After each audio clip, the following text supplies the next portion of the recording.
Ini semua metodenya hanya ada di Astronaci atau astrologi ilmunya? Iya, Astronaci. Jadi astrologi dan Fibonacci gue combine. Kemarin ini turun atau mungkin nanti lanjut nih, naik dikit terus nanti besok turun lagi diamblesin gitu ya. Karena tanggal 15 ini kan aku udah bilang ini strong banget kan. Kalau sampai dia tanggal 15 itu drop, itu naiknya akan balik. Apa yang menjadi indikasi utama ketika apakah hanya sebatas angka IHSG atau dolar saja? Yang penting tujuannya biar rakyat kita ini nggak ada yang melarat. Rakyat pasti ada melarat karena negara ini memang dikondisikan seperti itu. Sama siapa? Kita selalu sebutnya adalah shadow hand. Sebuah negara kalau sampai dibiarkan maju, maka tidak bisa dieksploitasi, bro. Kita kasih solusi. Prof Gema. Thank you, Coach Jerry. Akhirnya ketemu lagi. Saya suka sekali kalau beliau ada di sini. Thank you. Tepat di hari ini, langsung OTW bos. Tolong, ini naik lagi nih. Profesor Sufmi Dasko, komandan saya, komandan kita semua dan lain sebagainya. Ini langsung tiba-tiba gerak lagi market IHSG yang sempat nyentuh 5.300 ya? Iya, 53 sekian nih.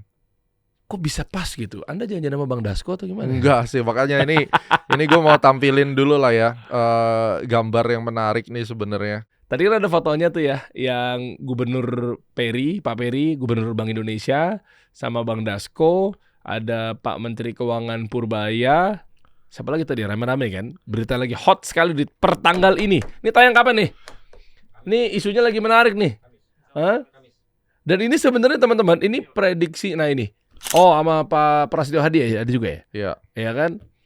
Duet maut, Bank Indonesia dan Purbaya selamatkan rupiah, mampukah redam dolar?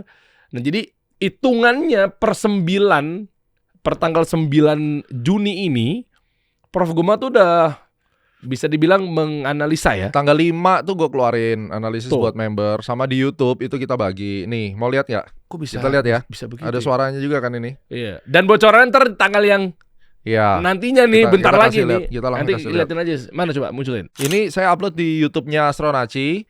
Terus kemudian tanggal 5 sebenarnya gue udah mulai buat analisisnya. Oke. Terus kita kasih ke member dulu otomatis. Oh, prioritas ya. Iya. Advice for trader, expect first rebound tanggal 9 Juni. Kalau downside movement continues, it will go to strongest time reversal tanggal 15. Yes. Shell rebound happen tanggal on 9. Ya, kalau ada rebound tanggal 9 ini skenario keduanya. Kalau tanggal 9-nya benar-benar itu terjadi, 9-10 ya otomatis. Dia pop naik. Ini saya waspada justru tanggal 15 dia jebol lagi. Yes. Terus kemudian baru naik gitu. Oke, Tapi jadi dua kita skenarionya perhatikan gitu. area- Oke, Prof, berarti kalau misalkan gua ada yang ketinggalan, beberapa emiten yang lagi gue incar nih di saham kita ini, gue gara-gara lihat video ini, kan gue nonton juga nih, itu boleh nggak berarti nanti gue coba antri di jam 9 pagi tanggal 15 Juni? Atau Iya, seperti apa? jadi Gimana kan- sih ini mekanismenya nih? Jadi kan sekarang kan tanggal 9 itu kan kita asumsikan sebagai time support. Ya kan? Time oke. support artinya price supportnya kan jelas udah ada itu. Oh, Yang merah itu ya kan. Oke, Nah, iya. sekarang kan kalau kita bicara sekarang tanggal berapa, berarti kan ini garis ini nih tanggal 9-nya harga turun-turun sampai tanggal 9 naik kan gitu. iya. Second reversal date-nya itu tanggal 15. Oke. Makanya opsinya karena yang kita hitung pertama tanggal 9 nih. Jadi begitu dia turun sampai 9 ternyata naik, beneran reverse. 7% hari ini. Wih, naik ini kan? Iya kan? Naik Iya. dong, berarti tanggal 9 valid kan? Iya. Tanggal 15 ini ada 5 cluster di situ. Ada 5 pertemuan antara siklus dan hitungan matematika yang penting sekali untuk pembalikan arah. Oke. Berarti dia akan nyedot harga ini, logiknya dia akan nyedot sampai tanggal 15 lalu dibanting lagi. Berarti 15 akan lebih rendah nanti. Enggak, 15 di Dengan- atas nih. Kalau misalnya ini lanjut nih, besok lanjut lagi ya. Iya, iya. Ya dia nyampe sampai 15 nih. Iya, ntar 15 itu nanti akan pas turun ke bawahnya Kebara lagi. di bawah tanggal 9 nggak? Nah, itu yang kita doakan jangan. Semoga dia tidak gitu loh. Oke, dari secara ekonomi makro, tapi kan dari secara kita yang ketinggalan kereta kan kita pengennya Ya, berdoanya ke bawah jadi terus. 9 ini tanggal 15 ini begitu dia turun ke bawah. Nah, nanti di situ kita perhatikan waktu dia turun ini jangan dalam-dalam gitu ya. Nanti kan dia pasti stop tuh. Hah? Begitu stopnya tidak lebih rendah dari tanggal 9, besoknya naik lagi, makan di situ. Oh, berarti nunggu breakout gitu ya? Nggak sampai breakout. Jadi dia nggak nyampe. Jadi turun. Oh, nggak, oke. Nggak nyampe di bawah tanggal 9 ini. Mm-mm. Berarti dia balik naik kan, kita masuk higher low. Oh, masuknya di situ. Dia masuknya situ. Meskipun nggak dapat yang pas lagi bottom-bottomnya banget di tanggal 9. Nggak harus. Ya kan Kan sekarang. lumayan tapi. Ya kan lumayan. Tapi selisih berapa sih kalau kondisi kayak gini selisih 5% aja harusnya nggak masalah, tutup aja mata. Jadi kan misalnya kita lihat ya, ini turun nih misalnya. Ini sampai tanggal 9, ya kan? Bener Oke. nih, naik nih. ya. Oke. Naik. Terus kemudian di sini kan ketemu tadi tanggal berapa? 15 kan? Iya. Di sini 15. Ini 15. Nah, 15 ini misalnya ini terjadi ini turun. Habis itu 15-nya dia jadi resisten. Iya. Dia turun. Nah, turunnya ini kita harapkan dia tidak lebih rendah daripada ini kan? Iya. Nah, begitu dia turun sampai sini, dia berhenti nih di sini. Mulai naik lagi kayak gini. Nah, udah. Beli di situ ya. Iya, kita makan di situ. Ya kan? Oke. Dan ini mungkin nggak dari di tanggal 15 itu nggak turun, langsung dibawa dari tanggal 9 sekarang kita syuting ini terus naik ke atas. Mungkin nggak? Nah, 15 ini penting karena 15 ini very strong. Jadi kalaupun dia nanti turun dikit pun tetap harus ada belok dikit gitu logikanya.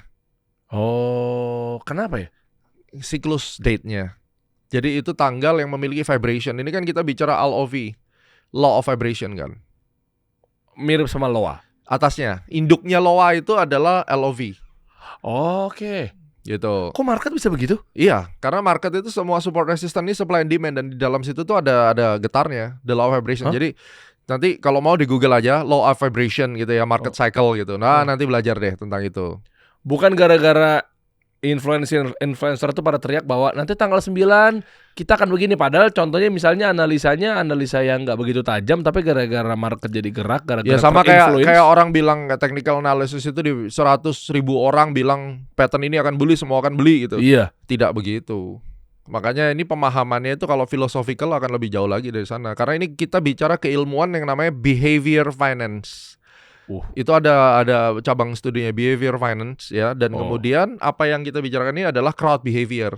Jadi di dalam crowd behavior itu ada kesepakatan sebenarnya yang tidak terlihat gitu. Dan kita akan melihat dari sana psikologi daripada crowd behavior. Sebenarnya ini adalah cabang keilmuan behavioral finance lah intinya gitu. Yang gue terjemahkan dalam tanggal gitu. Tapi kok bisa pas mereka pada ngumpul Bank Indonesia itu bocoran. Itu udah kejadian berkali-kali. Jadi makanya kan gue sering bilang nih, kita nggak tahu apa yang akan terjadi, kita nggak tahu beritanya apa. Oke. Tapi takdir itu akan terjadi tetap karena udah ditakdirkan. Nah, apa yang terjadi tadi Pak Dasko segala macam itu adalah penggenap takdirnya. Oke. Yang kita bisa itu adalah membongkar apa yang secara siklus market itu connect sama apa yang terjadi. Itu miracle-nya di situ. Kok bisa begitu ya? Sebagai contoh ya, gua tampilin satu hal yang menarik nih. Boleh. Ini semua metodenya hanya ada di Astronaci atau astrologi ilmunya? Iya, Astronaci. Jadi astrologi dan Fibonacci gua combine. Nah, saya tambahin dikit ya sebelum gua pindah ke slide ya. Jadi misalnya ini kan skenarionya kalau tanggal 9-nya begini ya. Di bawah kan, misalnya ya. Nah, sekarang bagaimana kalau misalnya kemarin ini turun atau mungkin nanti lanjut nih, naik dikit terus nanti besok turun lagi diamblesin gitu ya.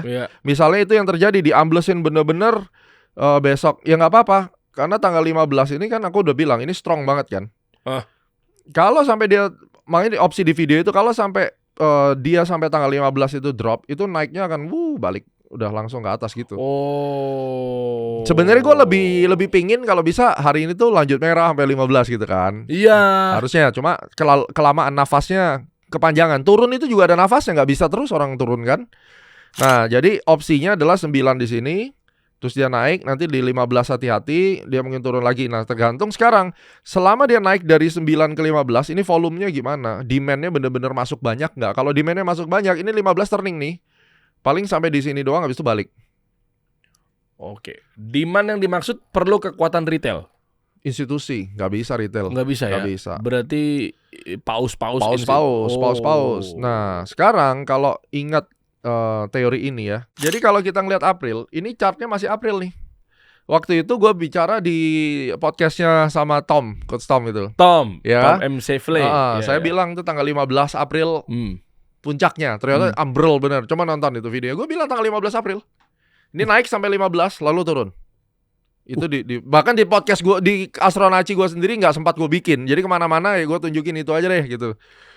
Itu menarik.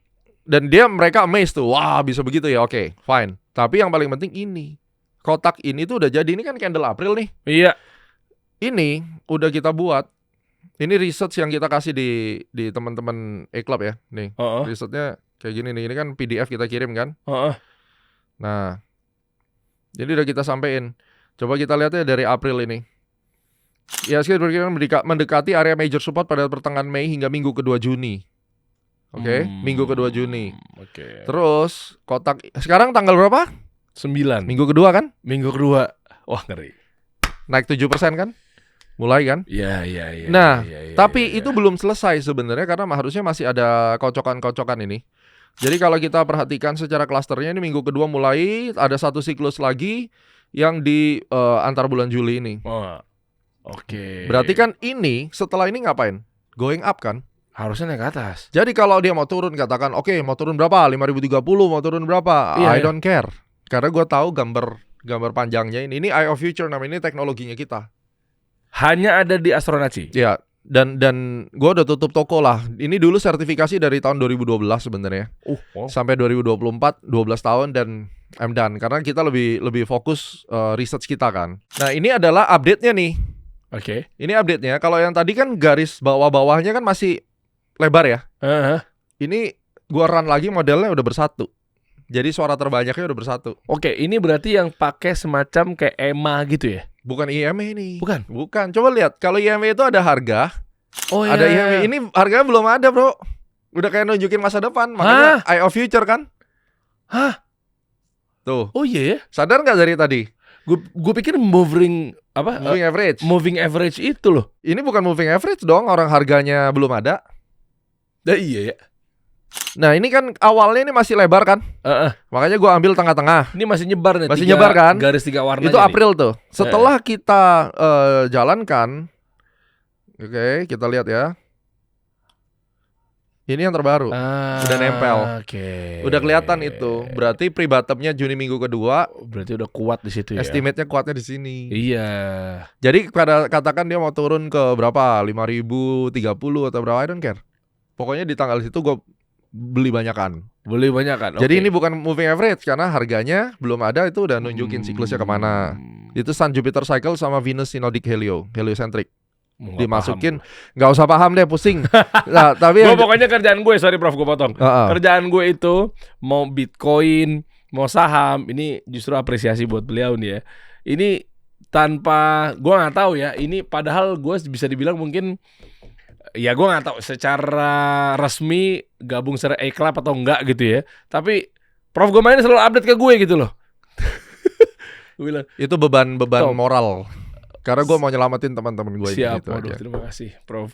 Iya kan, Bitcoin lah, ya indeks, saham lah ya, apa segala macamnya. Nah ini kan salah satu contohnya. Jadi kan saya kalau market hijau biasanya gue liburan. Gue malas ngonten. Oke. Kalau hijau merah gue ngonten mati lah, aku nggak pernah libur kan. Iya. Biarin yang hijau dipakai sama teman-teman kita yang suka hura-hura kalau market hijau lah. Because even monkey can make money. Bukan gue yang ngomong ya. Tapi oknum. Tapi dari situ deh. Kalau marketnya merah darah kan nggak semua berani. Pada ngilang sih. Ya, tapi kan di sini fungsi gue bukan untuk siapa lebih hebat, siapa lebih dulu, I don't care. Tapi kita ini sedang berjuang melawan framing asing terhadap negara kita. Semua influencer bersatu, kan gitu. Nah, gue cium bau-bau amis itu di sosial media, jejak digital tidak bisa lari ya. Ini adalah Desember 2025, even sebelum IHSG kena 9150. 11.000 tentunya kan akan dikolek dari bawah. 6.000 ya? Dan kita masih punya banyak hutang di bawah, ada di harga 6.000. Artinya di 2026 ini ada target 9250, ada target crash itu di 6.000. Oke? Ini cukup jauh. Jadi kalau misalnya nih range pergerakannya, oke lah, misalnya dia naik ke 9.100, maka akan ada 7% atas, 7% bawah. Misalnya dia berhenti di 9.000 atau di 8.800, akan ada 7% atas, 7% bawah. Ini adalah window yang akan kalian lihat sepanjang 2026. Belum tahun baru itu malam tahun baru gue bikin, orang lain lagi liburan. Berarti ke 6.000. Iya. Tapi kan gue nggak pernah teriak-teriak juga kan. Tadi sempat disebut tuh. Iya kan ada banyak juga influencer sekarang yang mungkin yang muda-muda atau mungkin apapun itulah. Ya kan, gue nggak bilang semua ya, tapi mungkin yang kesorot publik adalah yang ada bentuk claiming apa segala macamnya dari yang dia lakukan. Gak apa-apa, ngeklaim keberhasilan tuh boleh. Tapi hati-hati kalau ngeklaim saya yang pertama.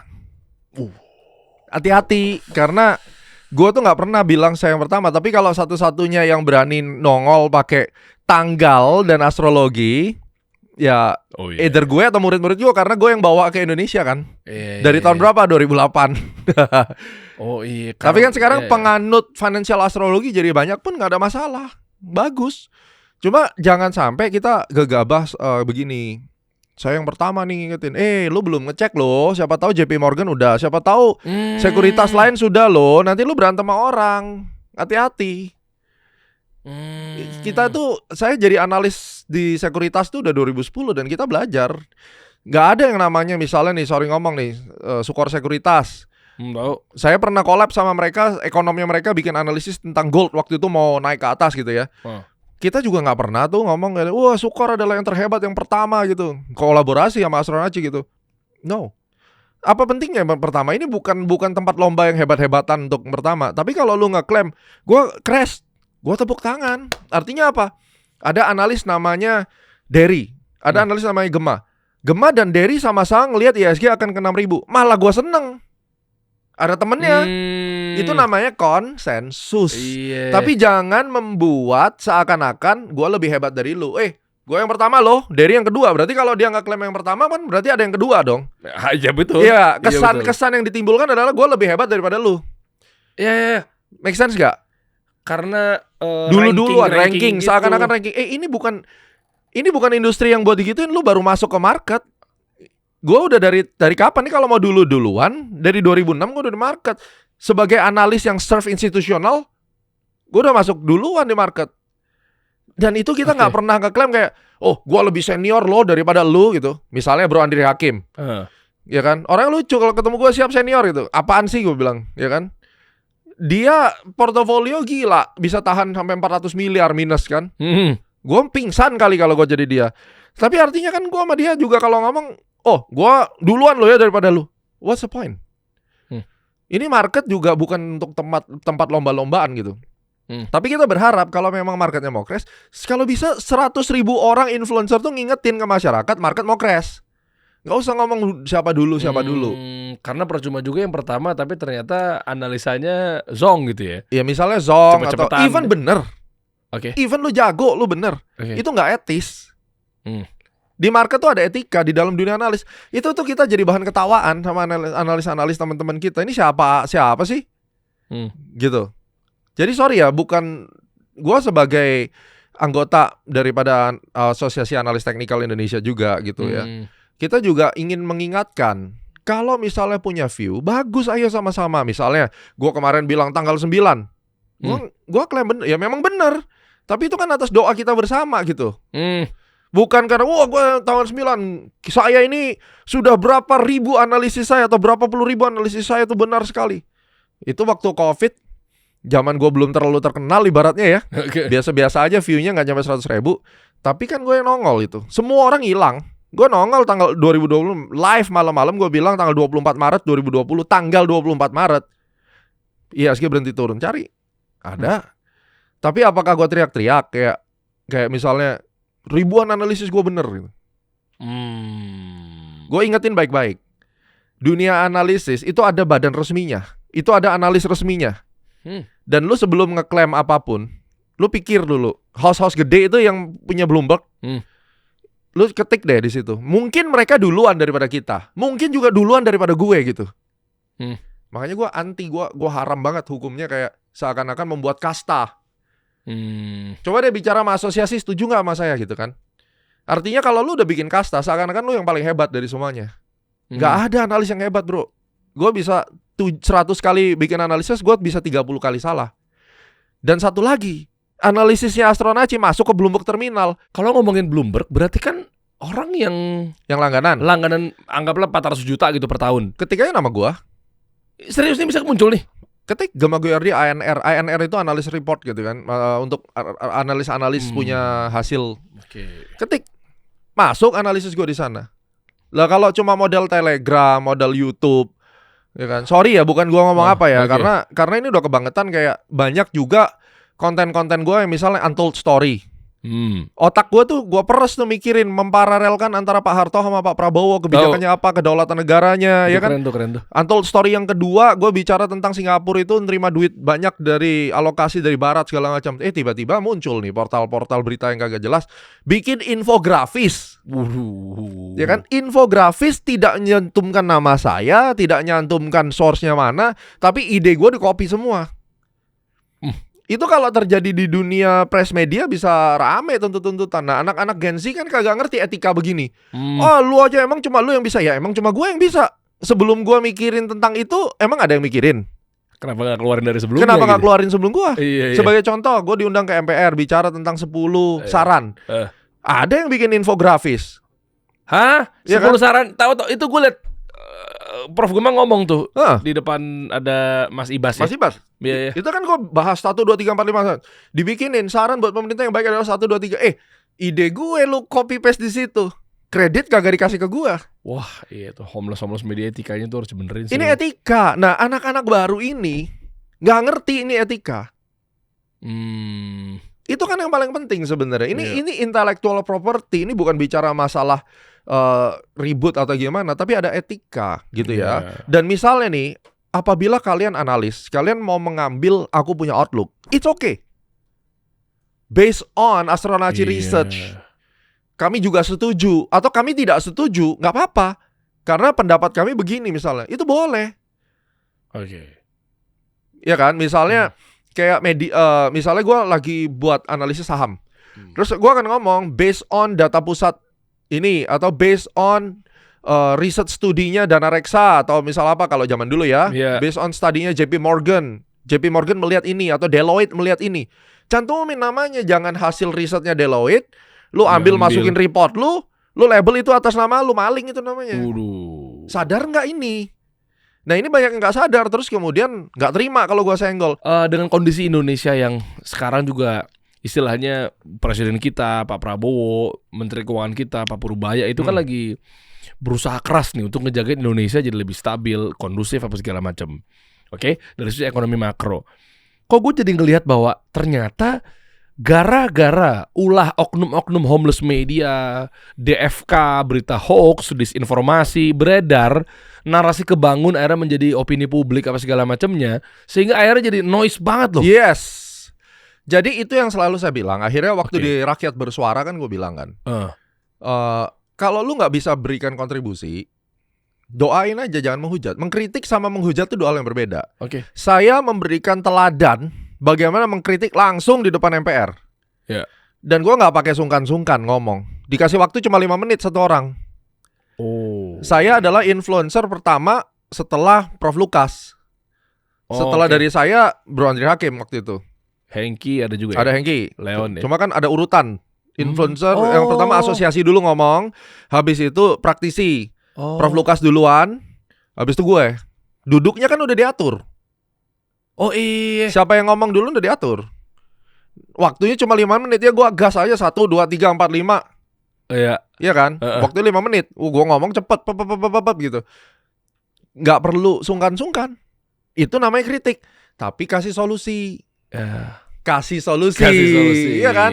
Jangan cuma menghujat. Lalu yang kedua, kamu itu kayak saya nih, waktu rupiah 17.2. Emangnya lu kira gua nggak tahu kalau rupiah mau ke 18.5? Misalnya 18.2.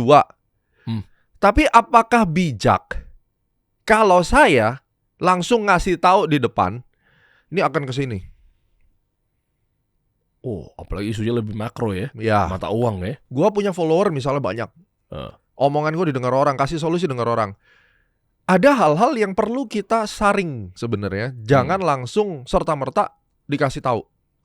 Makanya Astronaci lebih memilih kalau ke publik kita ngasihnya sepotong. Tidak memberikan langsung jebret. Gue tahu misalnya nih asumsinya gue tahu dari ujung harga sini akan langsung turun 70%. Misalnya gue even dapat informasi A1 atau apa. Bayangkan kalau saya hanya demi popularitas supaya follower gue banyak, supaya saya bisa klaim I'm the first loh yang mengingatkan, I'm yang terbaik pokoknya, gue bisa tahu akan crash. Gak usah pakai ilmu, gue dibisikin deh. Kalau aku kasih tahu itu, sekarang chaos nggak gue tanya. Goyang. Terus kalau chaos, ada korban nggak? Ya iyalah. Terus bijaksana lu di mana? Wisdomnya di mana? Ini pelajaran buat junior-junior gua yang memang jago hebat. Lu memang hebat, gua akuin. Tapi lu nggak punya wisdom.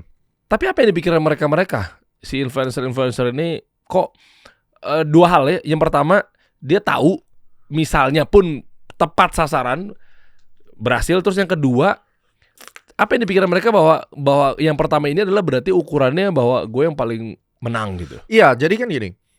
Macam-macam motivasinya. Kalau analis di sekuritas itu pun juga dijaga kan. Karena kan setiap yang kita omongkan kan bakal ditanya balik. Apa yang kita omongkan itu kan belum tentu benar. Walaupun kita tahu tahu itu asumsi kita dan belum tentu benar. Iya. Kalau ternyata kita sudah menebar ketakutan dan kita salah, Iya. dan orang itu sudah menjual sahamnya, menjual asetnya karena ketakutan, Iya. lalu ternyata apa yang kita sampaikan tidak terjadi, itu kita kan bersalah. Walaupun semua kan ada risknya yang harus disampaikan sebagai etika influencer itu. Analis misalnya juga sama. Nah, kedoknya adalah aku kan mengingatkan retail. Lah kalau ternyata yang lu ingatin nggak terjadi gimana? Waktu pada saat sebelum Pak Purbaya itu kan banyak orang bilang akan turun. Ternyata bener kan digas ke 9.000. Waktu itu kan juga banyak orang yang jual dan hilang barang. Ketakutan. Iya karena ketakutan kan. Iya. Nyatanya ditarik terus. Akhirnya apa orang-orang yang ketakutan ini? Oh gue gak percaya sama Gemma, gak percaya sama Derry. Udahlah gak mau denger. Beli beneran dia di atas, diseret ke bawah. Korban nggak? Korban. Jadi bukan sesimpel kayak lu tuh ngingetin, oh ini mau turun, habis itu lu merasa I'm the first, I'm the best. Hey, gue dari 2008. Gue udah ngalamin semua. Gue udah masuk Forbes, analis gue di mana-mana, masuk TV. Gue gak pernah ngeklaim I'm the best. Gue gak pernah ngeklaim I'm the first. Karena gue juga tahu harus ngasih itu bertahap. Nah orang sekarang itu tidak punya waktu untuk melihat konten yang disikat sama dia seperti lu tadi bilang. Clickbaitnya diambil, thumbnailnya diambil. Makanya pesan saya kepada teman-teman media juga jangan main thumbnail dan main clickbait. Karena yang di-share ke warung-warung, ke grup-grup rumah tangga, RT, RW itu adalah potongan TikTok, potongan gambar, potongan narasi yang kacau. Dan orang tidak punya waktu lagi memverifikasi. Apalagi kalau latar belakang pendidikannya pas-pasan. Ditelan mentah-mentah. Akhirnya apa? Orang ketemu gue semua nanya, Pak Gemma, bener gak rupiah ke 25.000? Bener gak ke 30.000? Panik loh. Oh nyampe grup-grup RT, Iya, keluarga, tetangga ya, gitu-gitu. panik. Orang yang seharusnya tidak ada urusan sama US dollar pun ikut-ikutan panik seakan-akan kalau rupiah itu ke 20.000 tuh kiamat, negara ini udah habis, mereka tuh hancur, hidupnya miskin. Sampai segitunya. Pertanyaan gua, yang nyebarin itu satu, pingin cari popularitas. Oke. Jadi nggak peduli, pokoknya gua hantam ini yang bener. Ada wisdomnya. Iya. Yang kedua, media pingin cari view. Oke. Yang ketiga, pemilik akun Instagram, YouTube pingin cari follower. Iya. Pingin pengakuan. Apakah Gemma haus pengakuan? Butuh pengakuan? Yes, gue butuh pengakuan. Of course. Analis mana yang gak butuh pengakuan? Tapi 20 tahun gue di industri ini. 5 tahun pertama saya juga seperti itu. Saya belajar etikanya setelah saya ngeliat. Gue gak bijak nih kalau gue kayak gini. Semua orang belajar. Nah masalahnya bagaimana kau bisa belajar kalau kamu tidak tahu kesalahanmu? Tugas gue bicara di podcast ini gak pernah gue bahas dimanapun. Oke. Terserah lu gak terima, lu gak suka, lu kirim booster gue lawan. Gak ada masalah. Tapi ini kan demi narasi. Sampai ketika Pak Prabowo di framing seakan-akan dia tuh ngaco ngomongnya. Saya ngerti betul. Pada saat dia berbicara di desa itu, kan di framing dolar, orang desa tidak pakai dolar. Di framing cuma segitu, konteksnya dibuang. Ini bentar lagi pasti ada yang bilang gue pencebok Pak Prabowo. Gue gak pernah foto sama Pak Prabowo, gue gak pernah kenal. Saya malah foto sama Pak Mahathir Muhammad malahan. Iya kan? Malah lintas negara. Lintas negara gue gak kenal. Tapi kita bicara common sense dulu nih. Pak Prabowo tuh tahu orang desa itu panik tentang dolar. Wah asik nih. Ada yang ngerti bahwa pupuk itu semuanya bisa naik karena dolar, tapi kebanyakan 80% orang desa itu terima mentah-mentah barang TikTok-kan. Aduh, bagus banget lagi. Iya kan? Iya lagi. Ditelan mentah-mentah, dolar segini, pemerintah nggak bener, ini negara akan bangkrut, apa segala macam. Buktiin aja, ada nggak itu narasi begitu? Ada. Pak Prabowo mungkin pada saat itu bicara, masyarakat desa itu tenang aja, karena kamu membayar apapun tidak pakai dolar. Dan memang benar di Indonesia kan transaksi nggak pakai dolar. Iya bener. Iya kan? Iya lagi. Kenapa lu giring pembicaraan presiden Seakan-akan negara mengatakan demikian. Sampai di klip berita internasional. Parah itu. Gue beli Aqua ini pakai dolar atau rupiah? Ya memang benar nggak pakai dolar? Memang tidak pakai dolar. Masalah harga naik karena dolar naik itu urusan lain. Iya benar. Benar nggak? Iya. Itu urusan inflasi. Tapi bukan berarti the first intake yang mau presiden katakan itu sebenarnya lu nggak usah panik sampai kayak orang gila. Karena itu terjadi di kampung, di rukun tetangga gua. Setiap kali orang ketemu gua di lapangan bulu tangkis, di mana Pak Gema ini rupiah mau kemana, semua orang lihat muka gue nanyanya rupiah mau kemana. Emang lu kira gua gubernur BI? Iya kan? Ini tandanya apa? Narasi yang dibangun oleh media influencer yang tidak bertanggung jawab, walaupun mereka top notch, dia lulusan Harvard apa, I don't care. Wisdom lu ada nggak? Itu loh. Memang benar yang kau sampaikan. Pemerintah internally bobrok misalnya apapun. Benar. Yes. Pernah nggak mikir sekali berkamu yang paling hebat ini, yang didengar banyak orang, ketika kau bicara bukan memberi ketenangan tapi malah menebar kepanikan. Bahkan faktanya bro, kita sudah melalui 98, kita melalui 2008 COVID. Semua juga dia recover lagi kan? Bener gak? Resesi 2008 ya. Recover gak? Iya recover. Terus kenapa kamu harus seakan-akan ini kacau balau? Kalau bukan ada ditunggangin sama pihak-pihak yang memang pingin nurunin presiden. Agen CIA. Kita gak tahu. Dan jangan salah loh, banyak orang tidak mikir. Orang apa itu mahasiswa itu yang ngajak naik ke apa mau demo segala macam. Nanti tanggal 18 katanya. Iya. Saya tidak percaya kalau itu mahasiswa. Oke. Mahasiswa asli mahasiswa nggak akan berpikir seperti itu tanpa ada provokator. Selalu ada provokator, ya kan? Oke. Mikir deh gini. Oke lah, presiden kita ini jelek. Turunin wakilnya. Lu nggak suka turunin. Terus siapa yang memimpin? Terus siapa yang mau PLT-nya penggantinya siapa? Lu pikir kalau presiden turunin nggak perlu biaya lagi pemilu? Nanti kalau seandainya presiden terima pemilu nanti dibilang nepotisme lagi.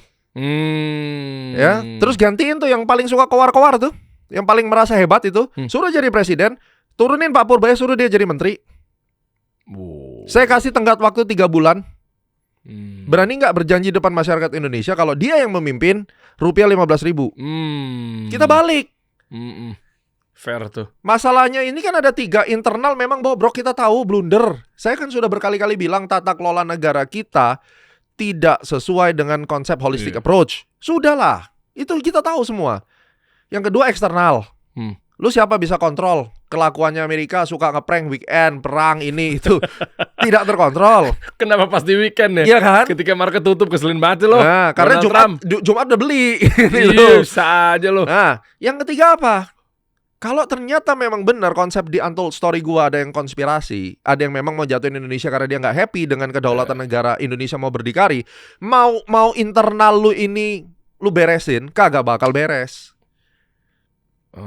Jadi saya berikan dengan segala respect kepada teman-teman yang ngerasa dia lebih mampu, coba deh bikin simulasi yang kau bisa paparkan ke publik resmi dengan semua angka-angka itu. Bikin channel, publikasikan, simulasikan. Bisa nggak kamu memperbaiki negara? Karena saya yakin nggak bisa. Pusing lu negara lu. Karena begini, gua hari ini bisa bicara sama lu karena aku sudah menghabiskan waktu 1 bulan meriset semuanya. Omongan yang saya omongkan dari podcast ke podcast itu semua udah nempel di sini. Gema, kalau lu merasa hebat lu gantiin Pak Purwaya. Nggak bisa gua. Gua bisanya cuma koar-koar di podcast. Gitu aja gua ngomong. Gue bisanya kasih saran doang. Kenapa? Ya karena itu bukan ekspertis saya. Saya bisa menjadi pengamat dimanapun. Pengamat itu kan merasa lebih jago daripada Ronaldo yang main bola di lapangan. Iya, oke. Bener gak? Oke. Coba suruh dia turun main bola. Oh, ini 2 industri atau kategori yang berbeda. Nah, kalau cuma mengomentari berdasarkan teori A, B, C, D, E, lu lupa.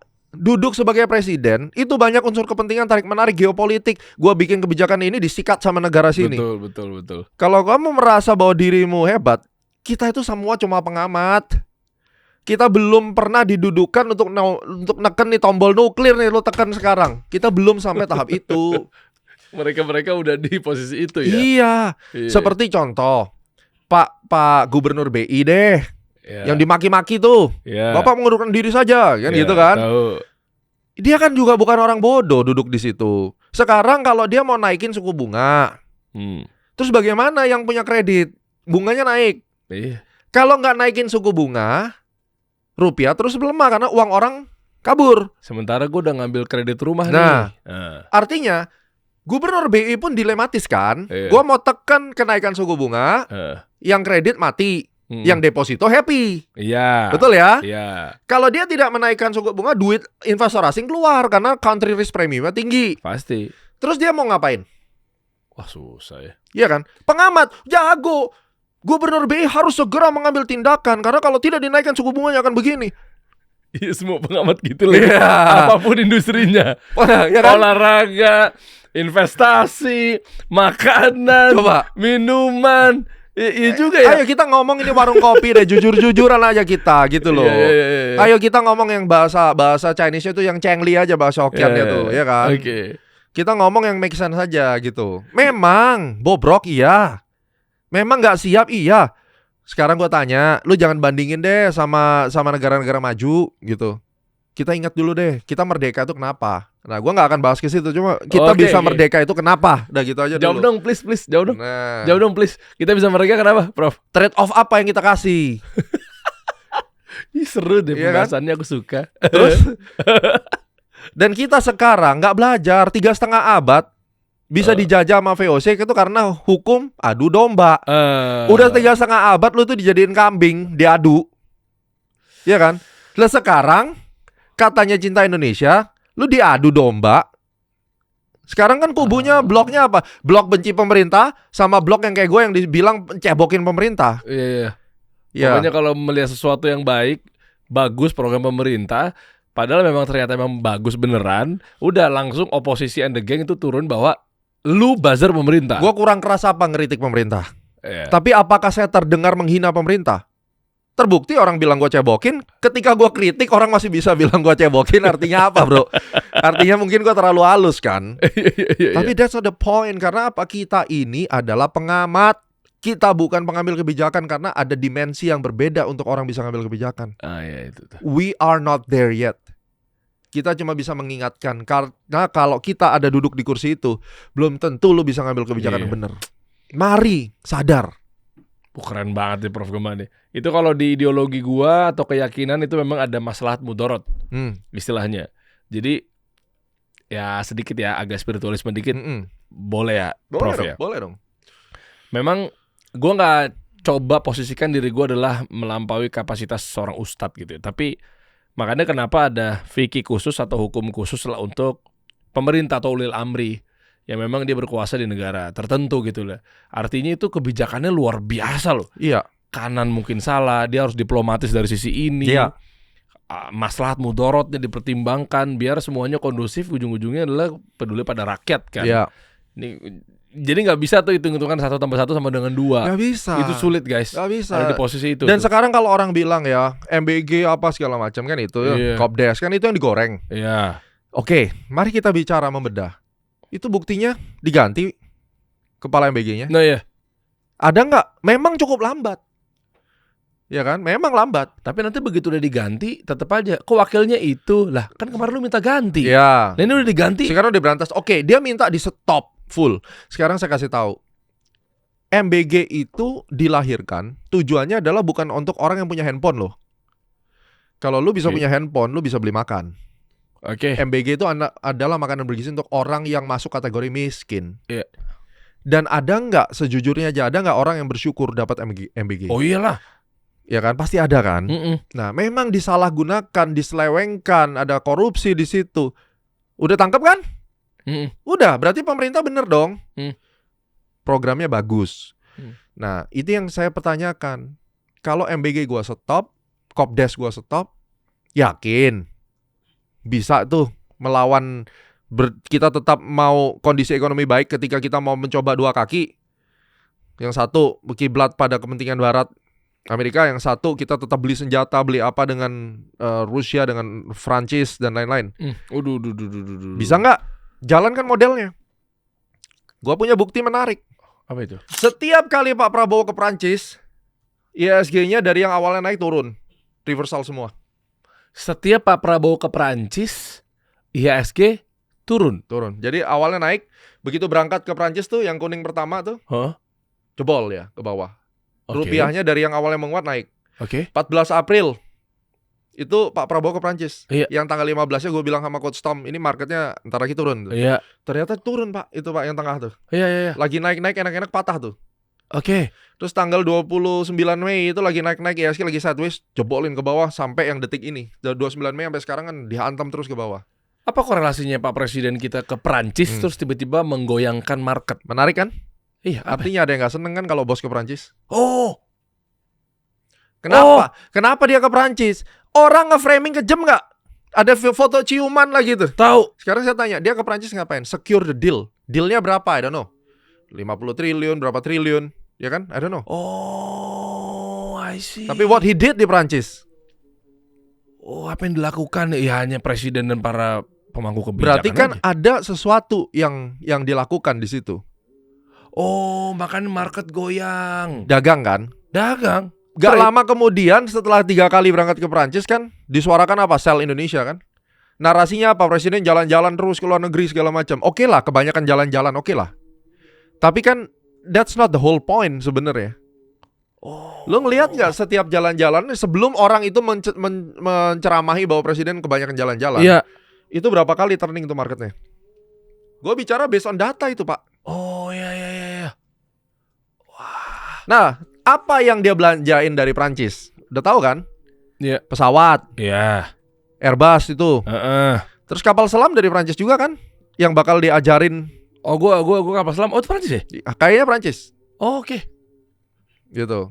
Ini gue lagi bikin materinya di sini. Jadi kenapa dia nggak ngambil dari Amerika? Karena kalau Amerika itu cuma dagang doang. Jadi beli nih kapal selam dah.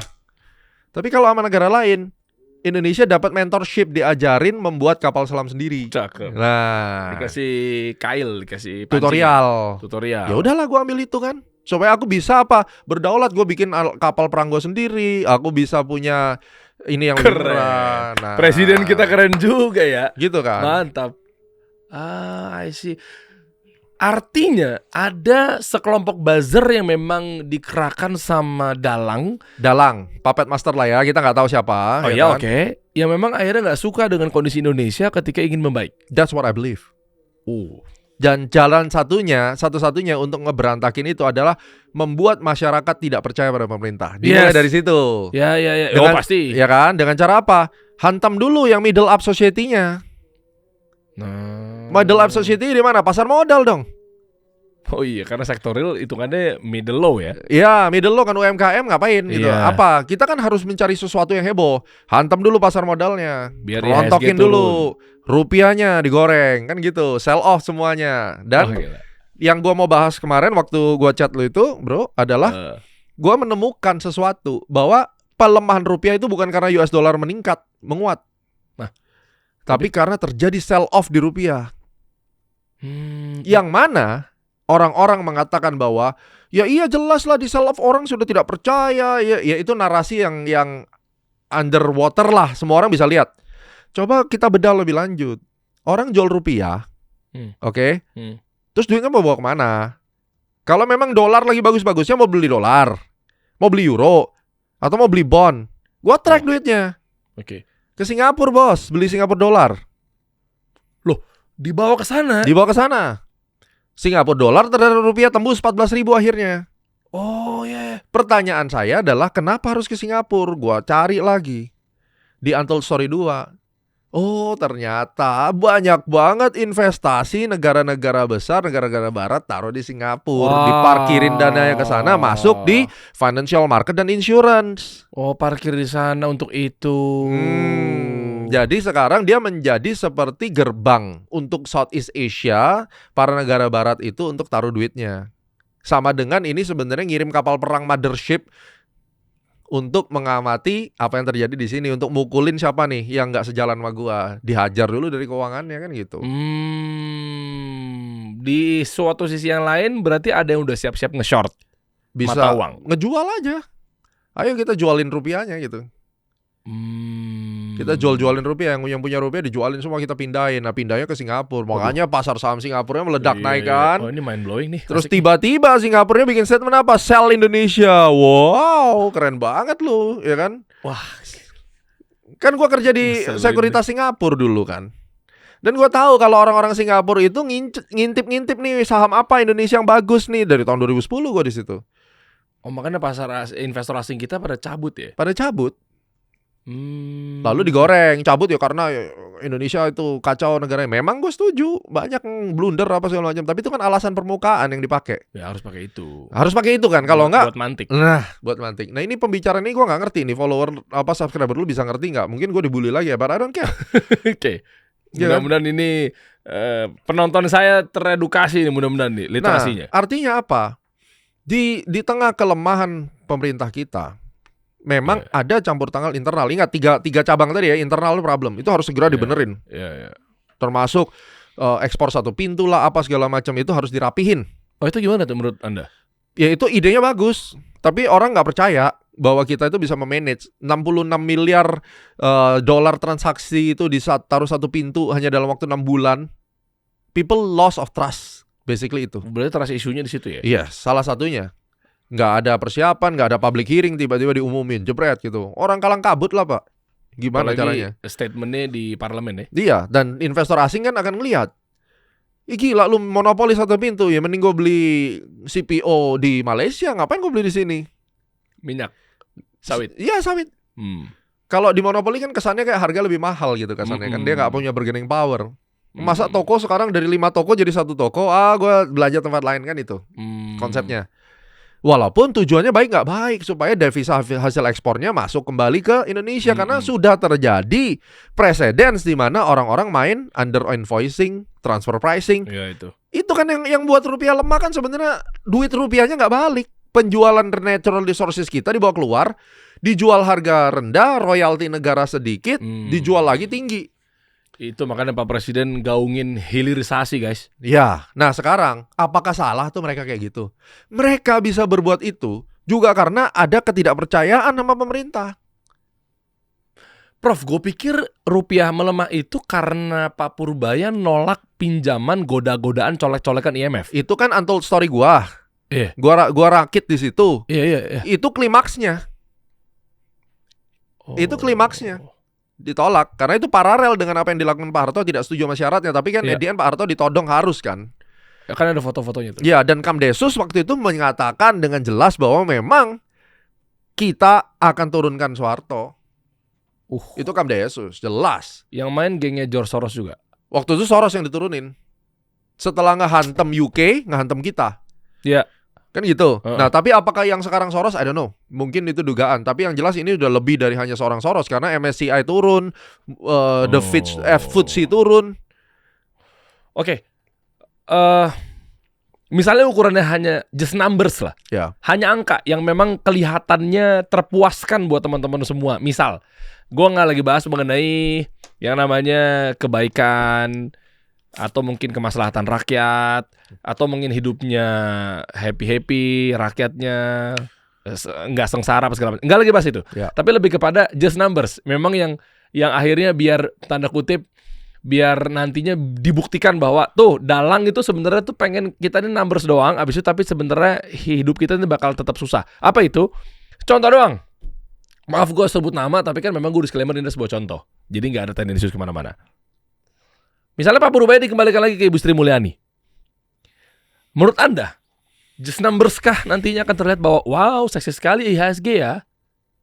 Apa dasarnya berkata demikian? Karena pas performance waktu Bu Sri Mulyani bagus gitu maksudnya. Exactly. Berani gak gua ngomongnya? Keluarkan ya dong. Tunjukkan Anda sering jadi naga, kenapa tiba-tiba jadi cacing sekarang? Loh, kan gue udah dibilang disclaimer, pintu di gerbangnya yang omongan gue adalah just numbers. Yang biar rasa nih, biar pada tahu buat sebagian orang angka membuktikan bahwa kayak wow IHSG menarik, atau mungkin sebagian segmentasi middle ke atas, iya pasar modalnya seksi, tapi sementara maaf yang miskin makin miskin, yang kaya makin kaya. Nah, Jadi ini seru nih. Tolong Clippers manajemen kita bermain di sini ya. Oke, yang terhormat Bu Sri Mulyani, yang terhormat Pak Purbaya. Saya dijebak. jadi ya udahlah, ini pendapat saya ya. Mohon maaf kalau saya salah, mungkin bisa diundang Bu Sri Mulyani makan malam lah. Siap. Iya kan? Jadi yang kayak saya lihat begini. Bu Sri ini kenapa dulu dari World Bank masuk ke Indonesia? Karena beliau punya pengalaman deal sama World Bank ya. Oke. Yang saya percaya di dalam dunia perpolitikan, geopolitik, ekonomi itu tidak bisa kita itu mau menang semua. Terutama kita tuh negara berkembang kayak begini. Negara yang nggak punya bargaining power lah ibaratnya. Jadi kehadiran Bu Sri Mulyani itu adalah untuk menjaga stabilitas antara kepentingan dalam negeri dan kepentingan apa? Kenapa Anda post Gitu. di situ? kepentingan orang-orang elit lah, elit global misalnya. Saya coba nanya. IMF, CIA, Oh, kan beliau orang World Bank kan, udah jelas kan? berarti udah jelas. Udah jelas. Kepentingan Amerika. Ya pastilah. Biar kita makin bobrok Amerikanya. Bukan makin berbok. Jadi ini hati-hati juga, jangan sampai juga menyalahkan Bu Sri Mulyani. Kan ada narasi juga Bu Sri Mulyani ini orang World Bank, orang yang rusak negara, itu salah.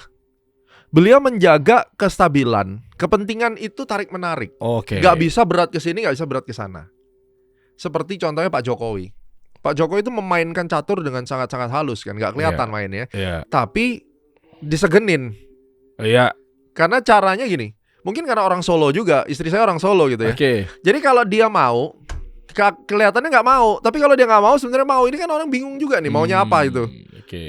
Jagonya bermanuver, ditambah dengan jagonya Bu Sri Mulyani untuk mengatur stabilisasi kepentingan. Akhirnya sampai waktu itu kan Freeport juga salaman sama Pak Jokowi kan, ingat ya? Gitu. 51%. Iya. Dengan deal-deal yang di luar pemahaman saya, jurus-jurusnya. Tapi itu yang saya percaya. Waktu di eranya Bu Sri Mulyani itu dia menjaga kestabilan kepentingan. Pinter nego misalnya. Karena dia tahu persis apa yang diinginkan. Makanya IHSG 8 ribuan. Gak cuma IHSG. Waktu itu kan tidak diserang seperti ini. Oke. Indonesia ini di atas kertas, di eranya Pak Purbaya ini, di atas kertas lebih bagus daripada di era sebelumnya loh.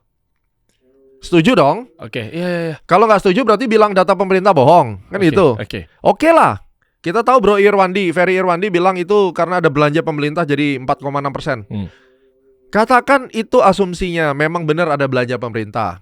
Memang 4,6%. At least kita nggak resesi kan. Jadi bukan 5,6. Ya kan dikoreksi sama beliau dengan asumsi kalau dikembalikan belanja pemerintah itu dimasukkan variabelnya beliau kan. Itu smart menurut gua. Kan tidak dilihat orang. Bahwa adanya belanja pemerintah yang berlebihan itu kan meningkatkan GDP intinya gitu. Yeah. Jadi anggap GDP semula kira-kira kan begitu. Yeah. Tapi kita kesampingan itu dulu. Angka fakta yang ada di BPS itu kan 5,6. Iya. Kita bicara fakta, kita nggak bicara asumsi sekarang. Iya. Dengan 5,6 itu terlepas dari itu. Nggak semua, pokoknya datanya itu. Iya. Oke? Dan ini lebih tinggi dari average 5,1, 5,2. Setuju dong kita ya? Nggak sepantasnya sebuah negara yang ada growing dari GDP, inflasinya 3,08, nggak sepantasnya dihukum sampai rupiahnya begini, sampai pasar sahamnya begini. Itu aneh. Secara konkret, di atas kertas atau tidaknya zaman Ibu Sri Mulyani sama sekarang nih Pak Purbaya. Bagus sekarang kan? Bagus sekarang. Nah, Iya. tapi dampak efeknya ketika kelihatan IHSG-nya tinggi bagus, dolar juga nggak tinggi, misalnya 16.000 misalnya apa segala macamnya saat itu 15.000 gitu kan. Tapi nyatanya apa kita bandingkan antara positif dan negatif, mana yang lebih negatif terhadap rakyat kecil? Itu susah ngomong juga. Saya juga nggak kelihatan kayak. Ya pokoknya efek-efek ujungnya kelihatannya sekarang misalnya kita nggak ngambil dana Karena pinjaman gini, dari IMF.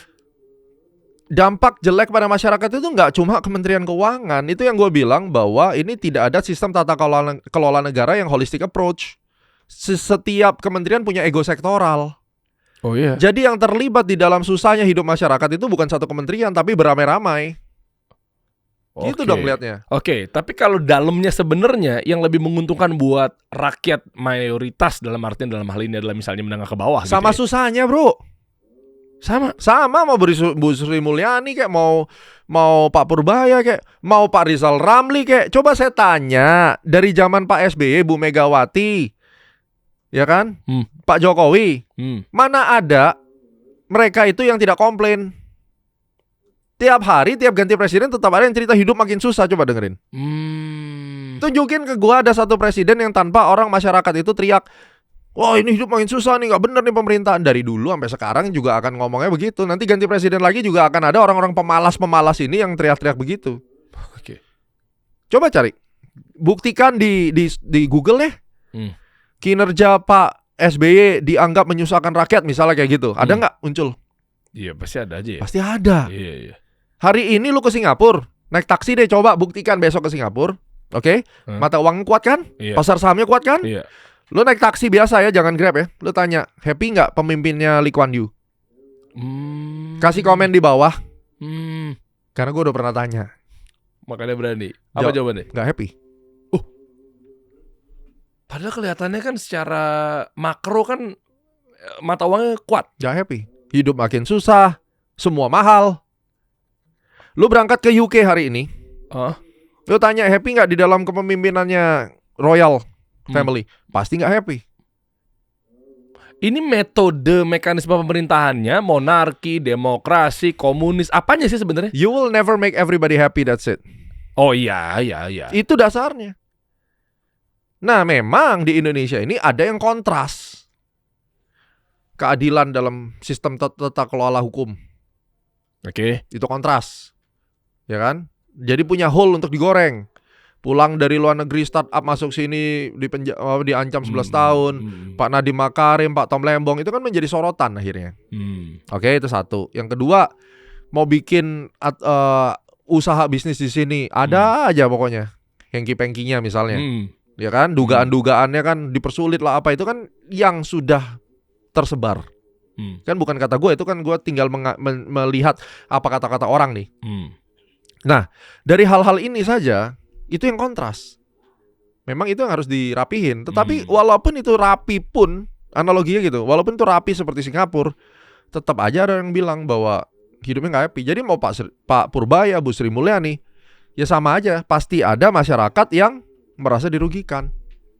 Berarti kesimpulannya nanti ukurannya seperti apa? Apa yang menjadi indikasi utama ketika apakah hanya sebatas angka IHSG atau dolar saja? Yang penting tujuannya biar rakyat kita ini nggak ada yang melarat. Rakyat pasti ada yang melarat karena negara ini memang dikondisikan seperti itu. Sama siapa? Ya sama yang punya kepentingan. Siapa kalau boleh tahu? Orang luar ya, kita selalu sebutnya adalah shadow hand. Sebuah negara kalau sampai dibiarkan maju, sukses, maka tidak bisa dieksploitasi, bro. Kayaknya hanya yang natural resources-nya gede kali. Tapi Finland, Norway? Ya kan apa yang dia punya? Negara mereka kan Eropa, Euro kan? Iya. Kita blok mana? Oh iya. Kan kita sudah memutuskan non-blok. Apa yang terjadi ketika kita memutuskan non-blok? Oh iya. Iya dong. Kita gandengan sama siapa ya? Malaysia, India aja digebuk sekarang. Oh iya. Gara-gara mau masuk BRICS. Commonwealth padahal. Ini sampai hari kiamat kalau sistemnya masih seperti ini. Kalau tidak ada deal yang dilakukan, berikutnya adalah kita dipanis tarifnya naik nih. Saran Prof Gem apa? Saya susah ngomong, tapi ya ini adalah persimpangan jalan Indonesia. Mau independen, lawan, ada pahitnya yang harus atau ya kita menjaga stabilisasi. Itulah perbedaan antara Pak Purbaya dengan Bu Sri Mulyani. Ngerti ya sekarang ya? Saya nggak bisa ditanya bagusan mana. Dua-duanya ngejabat pasti ada yang nggak happy. Dua-duanya ngejabat ada masalah, di bea cukai ada masalah, di pajak juga ada masalah, di mana ada masalah, semua ada masalah. Dari zaman Pak Rizal Ramli ada nggak masalah? Ada. Pak Jati Basri ada masalah? Ada. Jadi jangan bilang juga, wah kalau saya jadi menteri gampang akan saya lakukan ini. Sekali lagi Anda sebagai pengamat loh. Okay. Pak Purbaya dulu waktu awal kali masuk Kementerian Keuangan gemuk kan? Iya. Sekarang jadi kurus kan? Iya. Berarti kan tidak segampang itu toh, kan gitu. Iya kan? Jadi ya jalan satu-satunya adalah pilihan. Anda mau mau bikin stabilisasi kepentingan atau mau kuat-kuatan. Itu. Kuat-kuatan Purbaya, stabilisasi Sri Mulyani. Yes.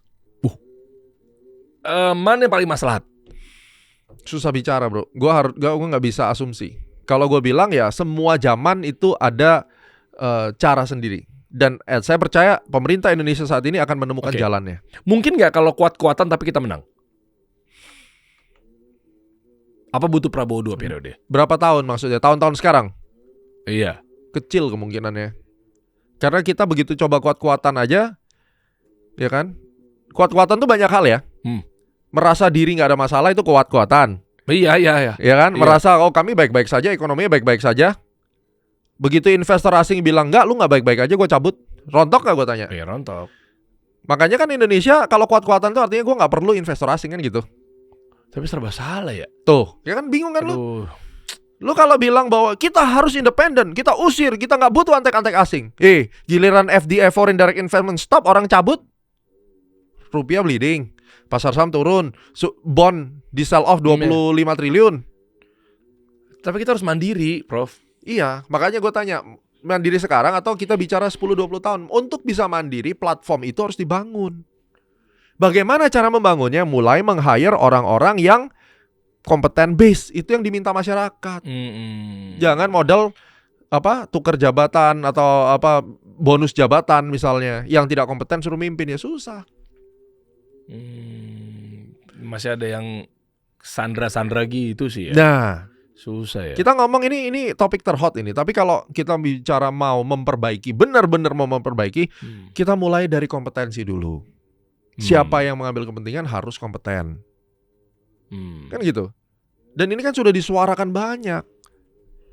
Ya ayo, tunjuk orangnya siapa yang kompeten. Dan bagus sekarang, reshuffle-nya cepat kan sekarang? Iya. Gue setuju, reshuffle-nya cepat. Betul. Gimana caranya seorang presiden memilih orang yang kompeten? Caranya? Ya dicoba kan, mau gak mau bro. Iya, susah juga ya, kadang kita gak pernah tahu ya. Iya, dicoba kan. Dia bagus nih, IP-nya 4, Harvard lulusan ini. Sebagai pengamat top. Iya. Duduk lu ngambil kebijakan, ayam sayur. Iya kan? Iya lagi. Belum ada tekanan parpol. Iya lagi. Apa sih analogi di sesuatu yang berbeda itu adalah ide itu kalau kita tahu sebenarnya nggak mahal-mahal banget ya, mahal adalah eksekusinya. Eksekusi. Ya? Iya. Ide mah semua bisa, pengamat bisa, tapi giliran suruh mengeksekusi berat. Jadi kalau ditanya apa intisarinya, kalau mau berbenah adalah mandiri, berdikari sendiri, independen. Itu harus disiapkan 20-30 tahun. Platformnya, persiapannya. Itu yang sudah dilakukan oleh siapa? China. Baru mau ngomong. Iya. China negara paling miskin. Iya. Sekarang sama Amerika bisa bantah-bantahan kan ibaratnya. Oh berarti nggak boleh gonta-ganti ya? Karena setiap ganti presiden pasti ganti gerbong. Nah ini ego sektoral. Masa kita harus rubah? Ya dengan segala hormat ya. Mungkin kalau di gua punya keyakinan, ya kalau bisa kayak begitu, kayak Saudi misalnya. Ya kan? Cuma kan karena memang dari lahir kita udah demokrasi, gimana? Kemarin waktu di beberapa podcast ataupun di Rakyat Bersuara sampai gue bilang kan, kalau lu mau kayak gitu, apa-apa nyalain presiden, ganti aja Pancasila sosialis aja sekalian, gitu loh. Kayak China kan. Iya. Daripada lu sok demokrasi tapi gagal dalam berdemokrasi. Either kamu diktator atau tidak mengambil keputusan, hanya diam, kan gagal. Cuma kata oposisi katanya yang paling benar benahi negara ini adalah menurut presiden yang utusan dia. Utusannya dia, makanya kan repot. Jadi ini benang kusut. Ego sektoral kata kuncinya adalah kepentingan masing-masing. Mau nggak duduk bersama untuk membereskan? Ini sepertinya podcast episode terdaging kayaknya nih ditayangkan selama kasih solusi ya. Ini mindset. Berarti apa kesimpulannya? Kalau kita berbicara kembali ke market apa segala macamnya. Market itu akan menemukan titik keseimbangannya no matter what. Ya? Okay, ya. Akan menemukan. Karena isi dari market itu adalah crowd behavior. Dan kita adalah pasar saham yang seksi. Itu tidak bisa dipungkiri.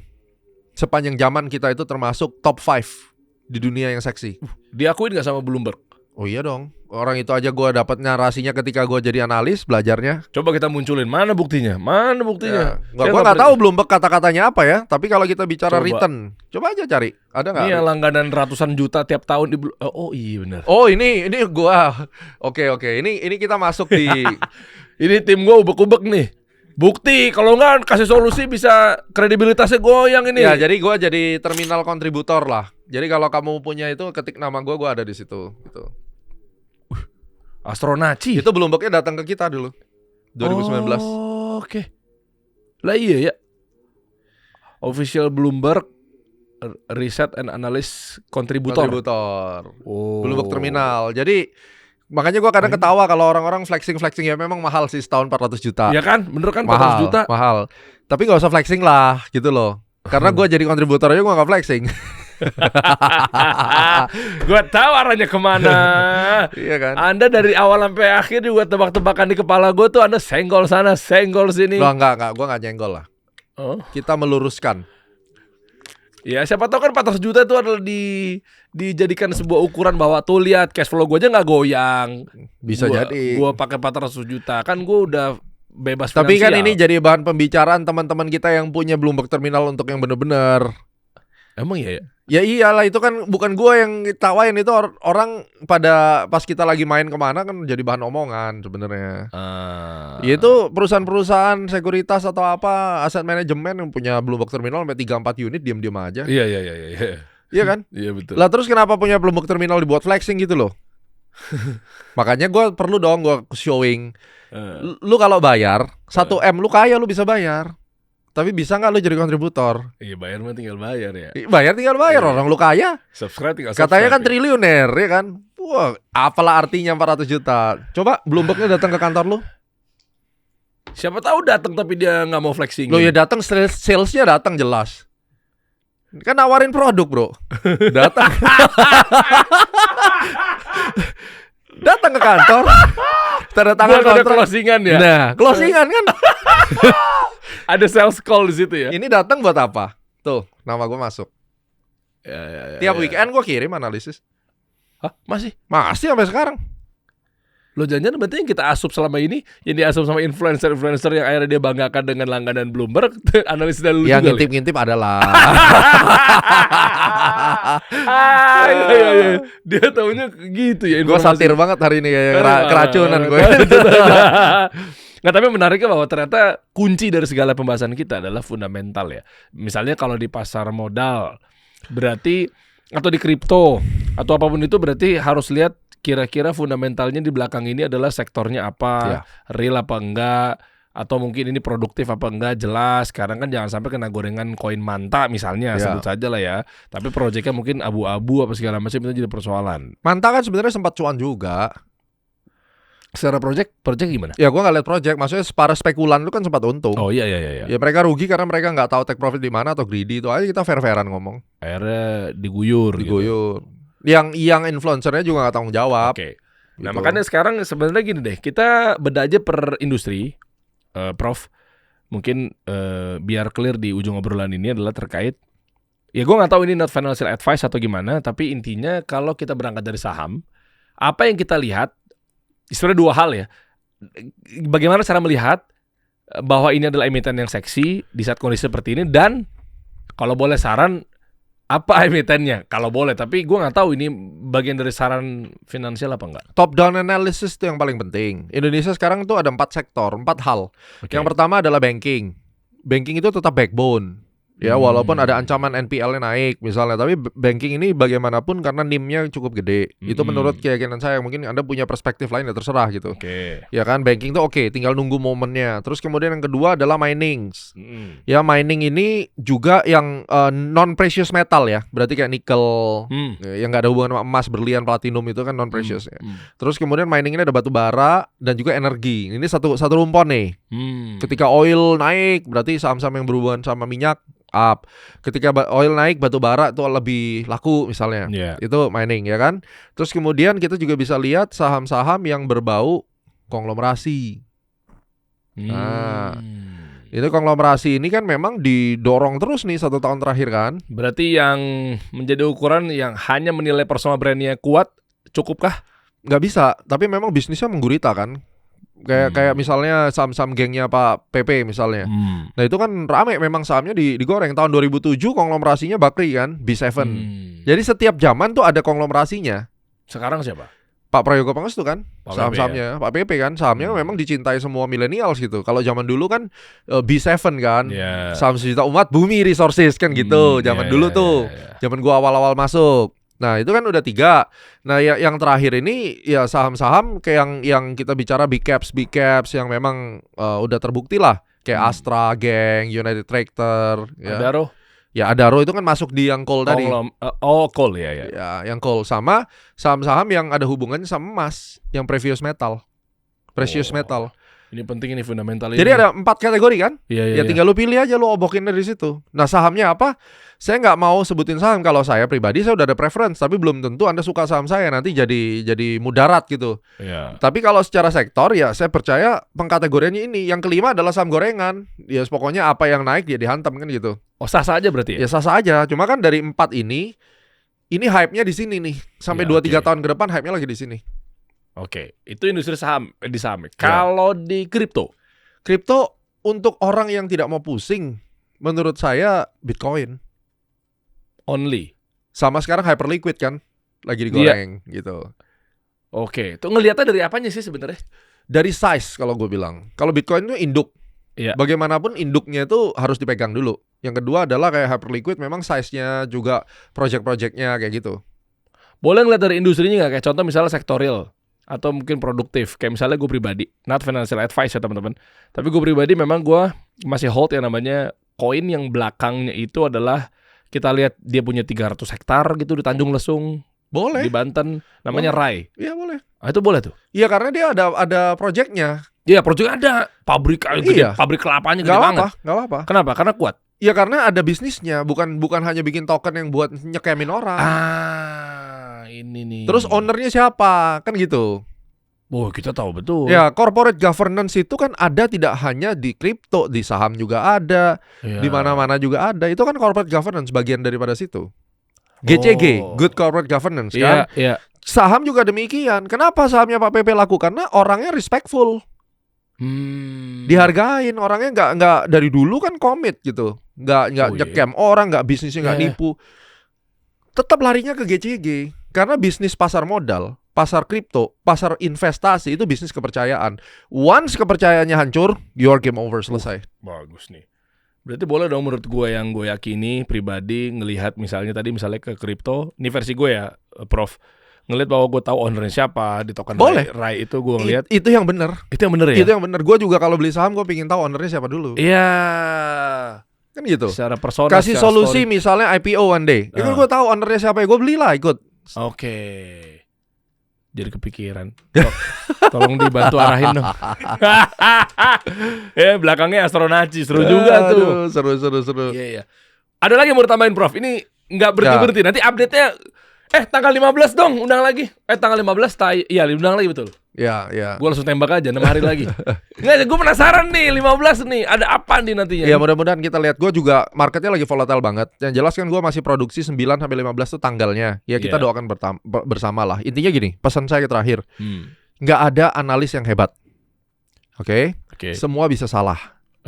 Dan di dalam dunia ini banyak yang kita nggak tahu. Jangan asal klaim. Apalagi ngeklaim yang terhebat, yang pertama, yang ini, yang itu, tanpa melakukan research dulu. Kalau misalnya kita mau sama-sama menganalisis, sama-sama outlook-nya turun, sama target price, itu bagus, nggak ada masalah. Buka di Bloomberg Terminal, ketik BBCA, ANR, itu ada konsensus harga. Kadang dari sekuritas UOB, dari sekuritas Sukor, dari sekuritas Mandiri, kadang harganya bisa sama. Nggak ada masalah. Yang penting metodenya jelas. Jangan metodenya si Gema apa, habis itu lu tinggal comat metodenya, lu kurangin dikit angka-angkanya, itu kan sudah nggak bener gitu. Mari kita jujur, dan kita sekarang bersatulah antar influencer, antar analis. Jangan menebar ketakutan yang berlebihan.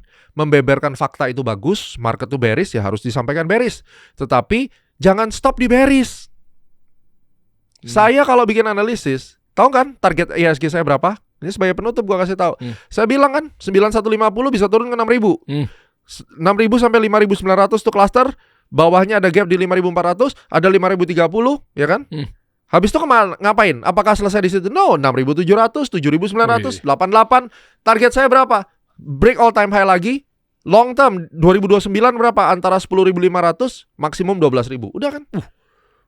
Emang Ini kalau claiming datang dari Prof Goma enggak mungkin. Tapi ini kalau gue pribadi, kayaknya baru ada Prof Goma yang memang sedetail angkanya benar-benar turun ke bawah, ambil bottomnya, dinaikin lagi ke atas. Naikin lagi ke atas. Iya lagi, gue baru nggak lagi. Biasa fenomenalnya turun ke bawah, abis Udah itu diem. Iya lagi. Iya kan? Terus abis itu, ya nggak ada yang pernah tahu juga gue.